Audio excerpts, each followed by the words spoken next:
The first piece of content that I want to show you how to create is to upload and create a file. So this is an HTML file, but don't freak out. You don't have to do any code with it. It's just regular typing and formatting, but it is in fact an HTML file because we are on the web. So I use these for lecture notes, or sometimes I'll put the assignments in here so that students can access it even if the assignment Dropbox is locked because it's been passed. So, like let's say a student missed something because they had a funeral or whatever. If you lock that assignment Dropbox, they can actually see the instructions for the assignment. So I like to put the assignments actually in a file in the course content area and then just have a Dropbox that says, now put it here. Okay, so I'm going to create a brand new file, and we already have one in progress, but I'll just show you this first process. So I'll create the file, and it's going to ask you what a title is. So this is Test Lecture Notes.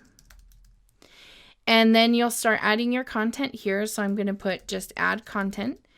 And then you're going to choose where you want to save it. Now you can just hit save and close. A lot of people do that. And that's going to keep everything at the top level of your course.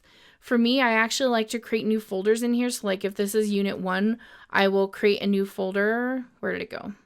Let's expand this. I'll create a new folder called Unit 1. And I will save all of my content into that folder so that it just looks a lot more organized. You can choose either one that makes sense to you. So when you're ready, you can choose save and close, or if you're just creating this for the first time, you can hit save, continue to edit it, and keep hitting save just in case something were to happen, like your browser shuts off or whatever. So let's click save and close. And now it's going to show you what it would look like to a student. So this is like the settled or stable HTML page. And let's go back into our submodule of creating a banner image. So now you can see that this is test lecture notes. It is a web page, and you can always come in here and edit from this drop-down menu. You can choose to edit the HTML.